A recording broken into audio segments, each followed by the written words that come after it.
ঘন বর্ষায় সবুজ উজ্জ্বল সহ্যাদ্রি পর্বতমালা, আর তারই কোলে লুকিয়ে রয়েছে 2000 বছরের প্রাচীন মণিরত্নের সন্ধান।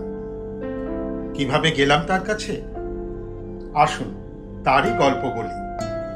আজকের রত্নমালা দুটি হলো লোনাভালার কারলা আর ভাজা গুহা।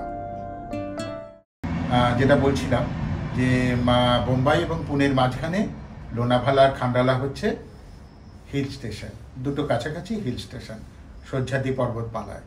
আপাতত এটা ট্যুরিস্ট স্পট হিসাবেই পরিচিত, কিন্তু এর ইতিহাসে যদি আমরা ঢুকি তাহলে দেখা যাব এখানে বৌদ্ধ সংস্কৃতি ছিল অতীত ইতিহাস, এবং সে খ্রিস্টপূর্বাব্দের প্রায় 5ম শতক ওখান থেকে শুরু। ইতিহাস খুঁড়তে গেলে দেখা যাবে যে খ্রিস্টপূর্ব 2য় শতক থেকে এখানে মোটামুটি বৌদ্ধ ধর্মের প্রচলন হয়েছিল। এমনি তো জঙ্গল এবং পাহাড়ে ভরা ছিল, সেখানেই বৌদ্ধরা তাদের হিনজান বৌদ্ধরা কিন্তু তাদের সাধনা এখানেই করতেন। সেই সময় বিভিন্ন জায়গায় যারা রাজত্ব করছিল তাদের প্রভাব ঠিক সেই মুহূর্তে দেখা যায় না। পরবর্তী ক্ষেত্রে, এটা হচ্ছে প্রাচীন যুগের কথা বলছি, আর পরবর্তী ক্ষেত্রে মধ্যযুগে যখন দেখা যায় যাদব সম্প্রদায়ের রাজত্ব শুরু হয়, আর শিলাহার এইরকম নামের এক বংশ এখানে রাজত্ব করে। এরপরেই চলে আসে মোগল যুগ, আর ওই মোগল যুগেই মারাঠিরা এই অঞ্চলটা রাজত্ব করতে শুরু করে। ছত্রপতি শিবাজির আমলে, বিশেষ করে পেশওয়ারদের রাজত্বে এখানকার গুরুত্ব বাড়তে থাকে। আমাদের আজকে যে প্রধান দুটি গুহা আমরা দেখতে যাব, একটি হচ্ছে ভাজা আর একটি হচ্ছে কারলা। এখানে একটা কথা বলে রাখি, আমরা বেরিয়েছি আসলে ইলোরা এবং অজন্তা দেখতে। তা স্বভাবতই মনে হতে পারে যে হঠাৎ অজন্তা ইলোরায় যদি দেখবো তাহলে আমরা পুনেতে চলে এলাম কেন। একটু পড়াশুনো করে জানলাম যে এই অজন্তা ইলোরার কাজের আগে এই ভাজা এবং কারলা গুহা এরাই হচ্ছে তাদের কাজের মুসাবিদার, তারা এখানেই প্রথম এই ধরনের কাজ শুরু করেছিল। বিশেষ করে ভাজা গুহা, যেখানে খ্রিস্টপূর্ব 2য় শতকের কাজকর্ম দেখা যায়, যখন হিনজান ধর্মের প্রবর্তন রয়েছে। এখানে 22টা গুহা আছে, তার মধ্যে সব গুহায় যে খোদাই করা আছে তা নয়। এইবার দেখা যাচ্ছে যে এই গুহাগুলির মধ্যেও নৃত্যরতা, নারী, তাছাড়া বিভিন্ন জন্তু জানোয়ারেরও খোদিত রূপ পাওয়া যাচ্ছে, কিন্তু সেগুলো তো হিনজানে নেই। অর্থাৎ বোঝা যাচ্ছে যে মহাযানের শেষের দিকে, অর্থাৎ যখন কারলা গুহাগুলো তৈরি হচ্ছে তারও কিছু প্রভাব এখানে এসে টুকটাক পড়েছে। অর্থাৎ ভাজা আর কারলা গুহা দেখলে বোঝা যায় যে তখনকার দিনের কিভাবে নির্মাণ কার্য হতো, আর তাছাড়া এর যে বিবর্তনটা। কারণ কারলা গুহাটা কিন্তু খ্রিস্টপূর্বের 1ম শতক থেকে একেবারে 5ম শতক পর্যন্ত টানা 600 বছর ধরে তৈরি হয়েছে, যেটা অজন্তা এবং ইলোরাও সেই সময়ই হয়েছে। অজন্তায় অবশ্য দেখা যায় আরও 1 শতক বেশি, প্রায় 6ষ্ঠ শতক খ্রিস্টের জন্মের পরে। দেখি এখন চক্ষুকর্ণের বিবাদভঞ্জন হোক। আমাদের হোটেল থেকে কারলা গুহা 7 কিলোমিটার, কিন্তু আমরা আপাতত যাচ্ছি সুনীল সেলিব্রিটি ওয়াক্স মিউজিয়ামের থেকে, দূরত্ব 11 কিলোমিটার।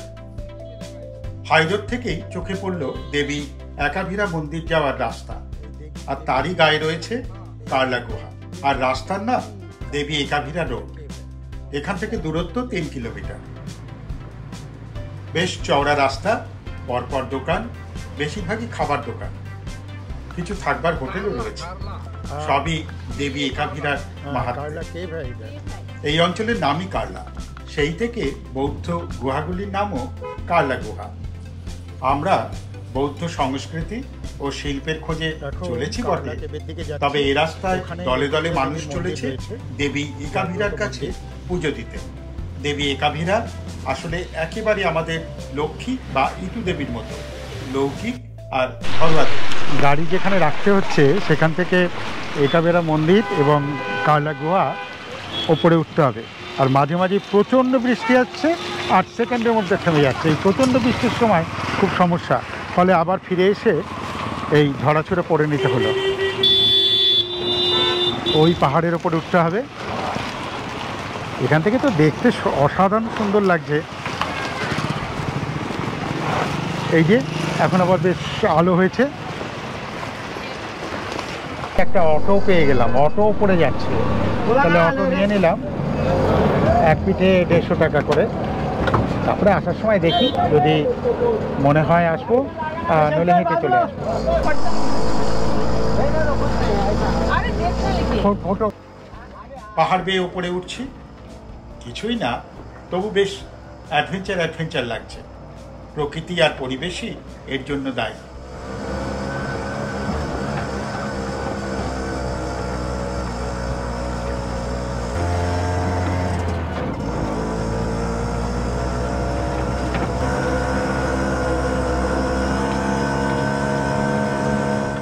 পাশ দিয়ে হেঁটে যাচ্ছে পুণ্যার্থীরা। পায়ে হাঁটার জন্য গাছপালার মধ্যে দিয়ে আরও একটা শর্টকাটও আছে, তবে খুব একটা শর্ট হয় না। নামার সময় কিছুটা সুবিধা হয়। টুরিস্টের গাড়ি যাবে, আর ওর যেহেতু ভাড়া গাড়ি আছে ওটা যাবে না। এই রাস্তায় গাড়িও দেখলাম, তবে তা ভিআইপি বা টুরিস্ট গাড়ি। ক্রমশ উঠতে উঠতে পাহাড় চূড়ার কাছাকাছি চলে এসেছে। কি আর জানতো, অ্যাডভেঞ্চারের আরও কিছু বাকি আছে।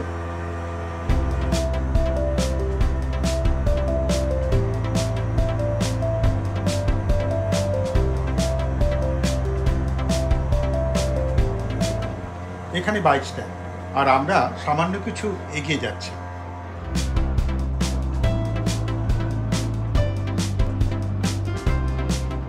তবে এখানে যেটা হলো সেটা হচ্ছে ট্যুরিস্ট গাড়ি আসতে দিচ্ছে, অর্থাৎ ট্যুরিস্ট পারমিট আছে যাদের। আর আমাদের যেহেতু অ্যাকচুয়ালি ট্যাক্সি মানে ওলা উবের, ফলে এখানে আসতে দেয়নি। নিচে আমরা একটা অটো করে চলে এলাম।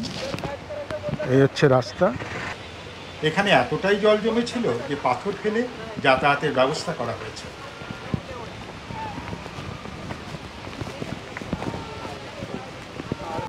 তারপরেই তীর্থস্থানের মতোই দোকানপাট, বাঁধানো রাস্তা আর সিঁড়ি।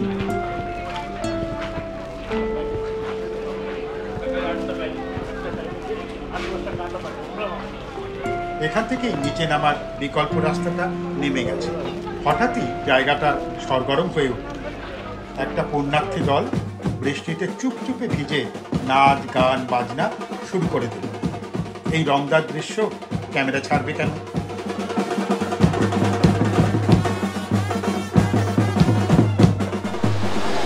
কি দেখছি? হ্যাঁ, এইভাবে বৃষ্টির জল তীব্র ভীষণ ঝর্ণা হয়ে ওপর থেকে নেমে আসছে নিচে।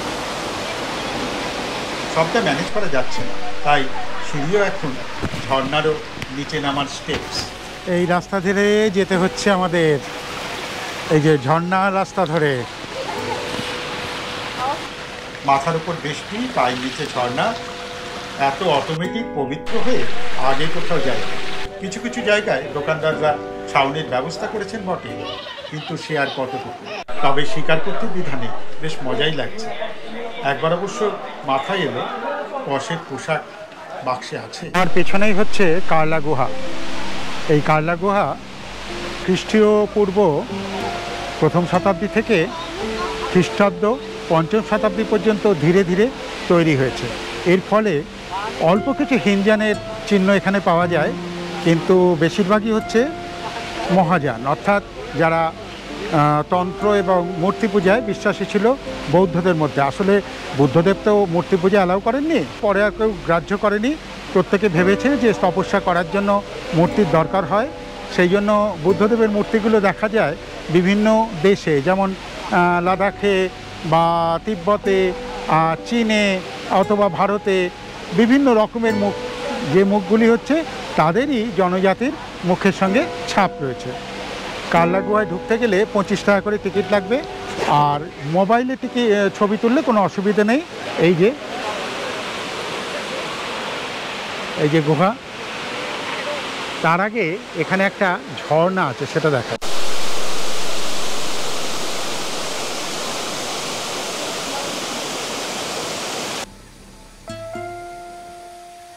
এই হলো অর্ধবৃত্তাকার কারলা গুহা, যার এক প্রান্তে দেবী একাবিরার মন্দির।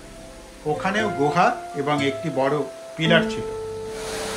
এই অর্ধবৃত্তাকারে এটাকে রয়েছে, এখানে 15টা মতো গুহা আছে। এই হচ্ছে মন্দির, এখানেই ভিড় বেশি, সবাই পুণ্য সন্ধানী। কার্লার 16টি গুহার মধ্যে সব থেকে ঐশ্বর্যশালী গুহাটিতে এখন আমরা ঢুকছি। এটি পৃথিবীর সব থেকে বড় রক কাট চৈত্য গুহা, যেটা সম্পূর্ণ এবং ভালোভাবে সংরক্ষিত। ঢোকার মুখেই পিলারে তাকান, ব্রাহ্মী লিপিতে লেখা কিছু তথ্য। ভিতরে আরও আছে। ঢুকতেই অসাধারণ প্রবেশ দরজা। ভেবে দেখুন, 2000 বছর আগে করা। শিল্প বা আর্ট তো পরের ব্যাপার, বাস্তুকারের মেধার কথাটা একবার ভাবুন। ওপরের প্যানেলের বুদ্ধের ধ্যানরত ধর্মচক্র প্রবর্তন মুদ্রার মূর্তি, নিচে বুদ্ধ সমেত রাজা রানী, সাধারণ মানুষের মূর্তি, ব্যবসায়ীও হতে পারে। বাঁদিকে বিপুলাকার 3টি হাতি, ওপরে বুদ্ধ, আর তার উপরে সাধারণ মানুষ আর পিপুল পাতার আকারে গড়ে তোলা জানলার মতো জাফরি। ডান দিকে সাধারণ চাষি গোত্রের মূর্তির পাশেই আবার সেই বৃহৎ হস্তিত্র এবং অবশ্যই বুদ্ধ। ভেতরে কোনো আলাদা আলোর ব্যবস্থা নেই। সবচেয়ে বড় চৈত্য সেটা এখানেই রয়েছে, এখানে, এবং এখানে স্তূপা রয়েছে। দেখুন 2000 বছরের পুরনো কাঠের কড়ি, অ্যাজ ইট ইজ, ভারসাম্য রক্ষার জন্য অর্ধবৃত্তাকার। পেছনের দিকে বড়সড় স্তূপ, ওপরে ধামিকার আবার উল্টোনো পিরামিডের মতো আকার, আর অসাধারণ কারুকার্যময় 37টি পিলার। নিপুণ মানুষের যুগল মূর্তি প্রত্যেকটি পিলারের মাথায়।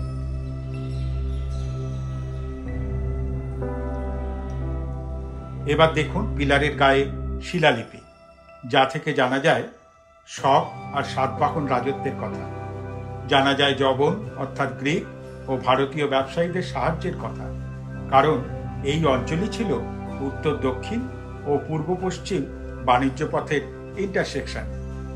বৃহৎ চৈত্য গুহাটির মাপ দৈর্ঘ্যে 44 মিটার, প্রস্থে 14 মিটার, উচ্চতা 15 মিটার। এবার গেলাম পাশের গুহাতে, যেগুলি বিহার অর্থাৎ সন্ন্যাসীদের থাকবার জায়গা। একটি মাত্র বুদ্ধমূর্তি দেখলাম, অবস্থা তেমন ভালো না। এটা খোদাই করতে করতে ছেড়ে দেওয়া হয়েছে। দোতলায় উঠবার সিঁড়ি।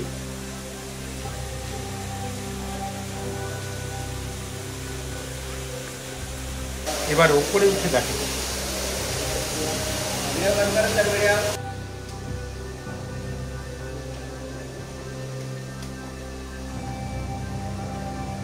অনেকগুলি অপরিসর থাকার জায়গা, মূলত শোয়ার, ভেতরে বেঞ্চের মতো করা।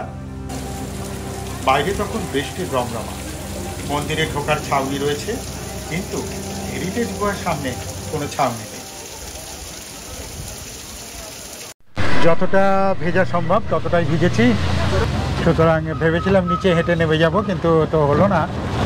যাই হোক, আমরা আবার অটো করে নিচে নামছি। এই যে নিচে নামার, এই যে দেখা যাচ্ছে পুরো শহরটা একদম চোখের ওপর।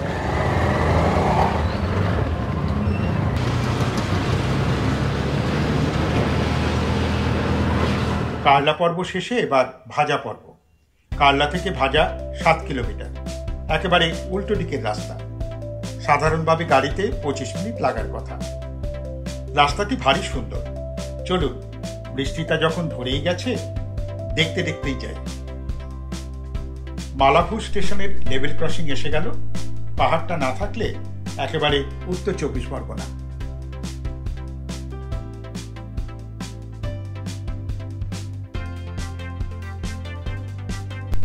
ক্রসিং পেরিয়ে কিছুটা যেতে না যেতেই আবার বৃষ্টি। ওয়াইপারের নাচের মধ্যে দিয়ে প্রকৃতি, ঘরবাড়ি, মানুষজন, দোকানপাট দেখতে দেখতে পৌঁছে গেলাম ভাজা কেবে ওঠার সিঁড়ির ঠিক নিচে। এখানেই পার্কিং। পাহাড়ে ঘেরা সবুজের মাঝে কোন কন্দরে লুকিয়ে আছে ভাজা কেভ। এখানে একটা স্ট্রিম আছে, ঝর্ণা আছে। আমরা আগে কেভ দেখে আসি। ভাজা কেভের আমরা নিচে এসে গেছি। এবারে উপরে উঠতে হচ্ছে। মোটামুটি কত সিঁড়ি আছে? 200-250। সারা লোনাভালাটাই ঝর্ণা দিয়ে ঘেরা। ঝর্ণা দিয়ে হাঁটো, ঝর্ণা দিয়ে যাও। এই সিঁড়ি বেশ একটা সফিস্টিকেটেড সিঁড়ি, কালা গুহার মতো নয়, একদম বাঁধানো সুন্দর করে, যেন রাজপ্রাসাদে উঠছে বা দুর্গে উঠছে। দেখুন ওপর থেকে নিচের উপত্যকা আর সমতল কীরকম অপূর্ব লাগছে। মূল রাস্তা দিয়ে কিছুটা এগেলেই শিবাজির আমলের দুটি দুর্গ অবশ্য আছে, লোহাগড় আর ভিসাপুর। এবারে আর সময় হবে না যাওয়ার। পায়ে পায়ে ওপরে উঠছি। এখানেও সিঁড়ি দিয়ে জল গড়াচ্ছে। টিকিট ঘরে অনলাইনে টিকিট কাটলাম, ওই 25 টাকায়।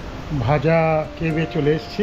সামনেই ভাজার প্রধান চৈত্য গুহাটি, অতি প্রাচীন আর অনাড়ম্বর, খ্রিস্টপূর্ব 2য় শতকে তৈরি। এখানে সর্বমোট 22টি গুহা আছে। মূল চৈত্য গুহাটিতে একটি স্তূপ আছে, যেমন থাকে। স্তূপটির ধামিকা আবার সম্পূর্ণ চৌকো বাক্সের মতো। কাল্লার মতোই কাঠের কড়িও রয়েছে, অবিকল রয়েছে আজও। পাশে পরপর রয়েছে একতলা দোতলা বিহার, অর্থাৎ থাকবার জায়গা। সব গলিতে যে যাওয়া যাচ্ছে তা নয়, তবু আবিষ্কারের অনুভূতিতে বৃষ্টির মধ্যেই গুহাগুলিকে ঘুরে ঘুরে দেখছি। ঠিক যেন নালন্দার মতো সোজা সিঁড়ি উঠে গেছে। উঠে পড়লাম ওপরে। বাইরের বৃষ্টি দেখে ভাবছি সেই সুদূর অতীতের কথা। তখনও দুর্যোগ ছিল, ছিল ঘন জঙ্গল, জন্তু জানোয়ারের বাস।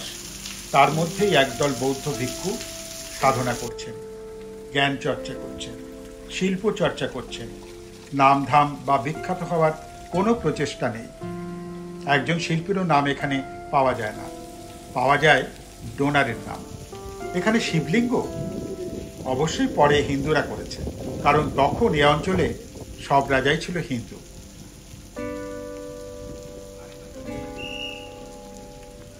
এখানে যে 14টা স্তূপ আছে সেইগুলো হচ্ছে স্তূপ। এগুলো হচ্ছে বৌদ্ধ যারা সন্ন্যাসী ছিলেন তাদের সমাধি কিন্তু নয়, ওই তাদের স্মরণে।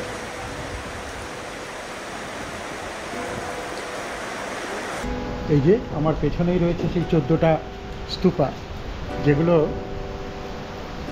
এখানকার ধর্মগুরুদেরই স্মরণে তৈরি করা, মানে প্রাচীন ধর্মগুরুদের। সেই খ্রিস্টপূর্ব 2য় শতকেই এগুলো তৈরি হয়েছে। কিছু কিছু আবার মূর্তিও দেখা গেল, আবার একটা শিবের লিঙ্গ টাইপের, ওটা মনে হয় পরে কেউ কিছু করেছে। কারণ এখানে সেই সময় হিন্দু বলতে রাজারা হিন্দু ছিলেন, তাদের কেউ করতেও পারে, বলা যায় না। একেবারে শেষ প্রান্তে একটি ঝর্ণা, ছবির মতো। জায়গাটা বিপজ্জনক, তাই তার জাল দিয়ে ঘেরা।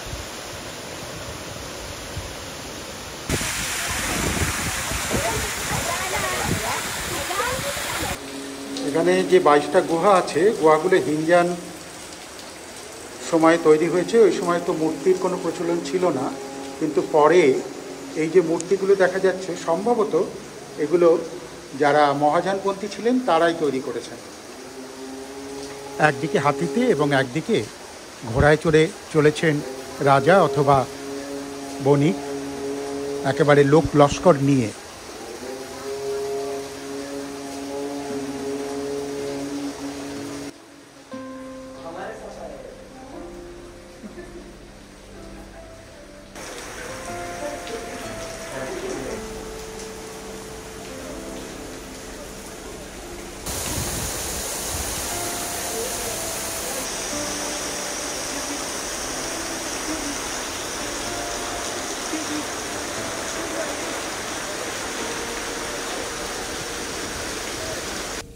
এই গুহাটি ছিমছাম দেখে ঢুকে পড়লাম। ছোট ছোট অংশে থাকবার ব্যবস্থা। এভাবে যতটা পারি গুহাগুলিতে ঢুকছি, আবিষ্কার করার চেষ্টা করছি কোনো রিলিফের কাজ বা শিলালিপি।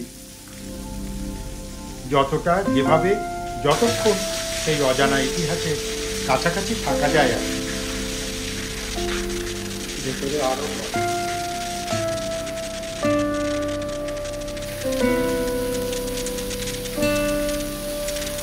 এবার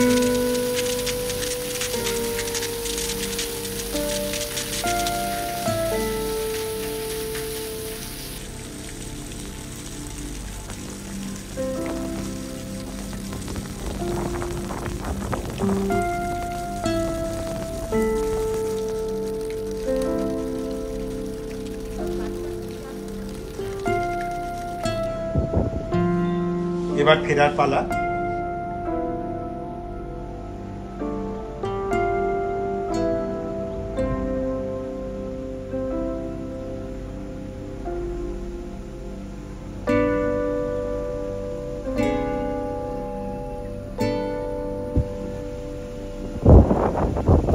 হঠাৎই দেখলাম ইতিহাসের সঙ্গ নিয়ে ফিরে চলেছে এও। বলেছিলাম ঝর্ণা দেখাবো, একেবারে রাস্তার ধারে মেলা বসে গিয়েছে। সিঁড়ির মতো ধাপ কেটে দেওয়া হয়েছে, যেখানে সবাই কেউ বসে বসে ভিজছে, কেউ বা সাগর পেরোনোর স্বাদ নিচ্ছে। তবে দৃশ্য তো কিন্তু খুবই সুন্দর।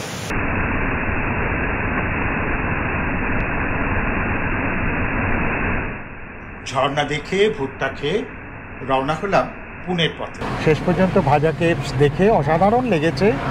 ভাজা কেভস দেখে আমরা আর নতুন কিছু রাজামাছি বা ইত্যাদি গেলাম না, কারণ অনেকটাই বেলা হয়ে গেল। এক বেলায় যা আমরা দেখেছি সেটা যথেষ্টই মনে হয়। আর বিশেষ বিশেষ জায়গা অনেকক্ষণ সময়ও আমরা কাটিয়েছি, একেবারে প্লাক প্লাক করে তো দেখা সম্ভব নয়।